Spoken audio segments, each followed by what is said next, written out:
The deadline has passed for Texas state Democrats to return to work, and they haven't. Texas Attorney General Ken Paxton is now taking it up to the state Supreme Court, calling for the runaway seats to be declared vacant. My next guest is one of the Democrats who left. Joining me now from Chicago, Texas Democrat State Representative Ramon Romero Jr. Okay, Representative, you are now, according to the Texas Attorney General, apparently a fugitive who has vacated his seat in the Texas State House. What say you? I can't hear. Representative, I couldn't hear the end of your question, but I'm assuming you're asking me about the statements made by the campaigning Ken Paxton. We know he's in a political campaign against John Cornyn, and unfortunately, what we are receiving are the bottle rockets from Texas into Illinois, with no real effect. This is just politics, and it's really just him campaigning with John Cornyn. We understand it. We've all had to run an election ourselves, but there is no concern on our behalf. We will defend ourselves in court. That's why we have our judicial system, so we're prepared for that.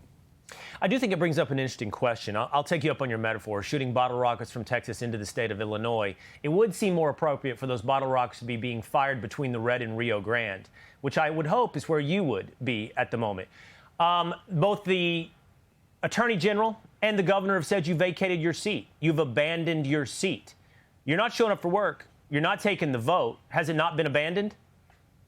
Look, I have a commitment to my voters and to my district in Fort Worth, Texas, to ensure that I defend their values. And in this case, when I swore an oath to the Constitution, I have to understand what the rules of the House are. Included within the rules of the House are my ability and our ability as Democrats to break quorum, to defend what we think is right. Right now, I want to thank President Trump for his historic peace deal that he just did with Azerbaijan and Armenia. We know the history that's happened there.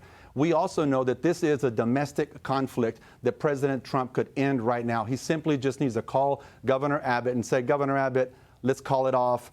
Ceasefire.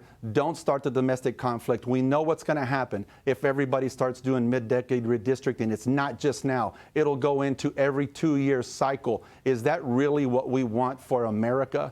And I think America's independent voters right now know they are dissatisfied with both parties. And this is going to be another reason why they're dissatisfied. But where did it start? It started with the with the decision that we can remove coalition districts. If we remove those coalition districts, what we are in effect doing is removing people of color from their seats that they were duly elected to serve. As I understand That's really what we're facing. As I understand it, Representative, there will be majority Hispanic districts created by this redistricting in the south of Texas.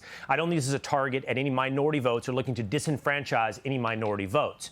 It is redistricting that does give Republicans an advantage, and that doesn't make Texas unique. That's happened in numerous states across the country. I can show 9 right now to you and our audience where Republicans got some percentage of the vote, between 30 and 40%, and have ended up with 0 seats in the United States Congress. So what Texas is doing is not unique. It may be somewhat unique to do it mid-decade, mid-census, but such is the privilege of the majority. You are in the minority, Representative, and by minority, I mean Democrat. And you have an obligation to show up and cast a vote. If you want to vote no, I think nobody in Texas would deny you that privilege. So it's hard not to see it that you and your colleagues have abandoned your duties. So the real question is this. You don't see it that way. When will you show up to work? How long will you be gone? How long until you consider it abandonment? Well, the question for you is, do you believe in the Constitution, and do you believe that the rules that we have, that we've established in the House, and what those rules enlist? Included in those rules are that we will pay a $500 fine per day if we are not in the House. There's a reason why the Texas Supreme Court didn't. The reason why the Texas Supreme Court did not say that we could not break quorum. Actually, they said yes, that you can break quorum, but the House shall establish rules and penalties for that. The price to pay for America is small if it's simply Representative, I apologize. So thank you this conversation. For your opportunity here, Will. And I appreciate you being with me here today. We're done in 5 seconds. Thank you. It is now time for the Fox. Hey, it's Will Cain. Click here to subscribe to the Fox News channel on YouTube. It's the best way to get our latest interviews and highlights. And click to subscribe to the Will Cain podcast for full episodes right now.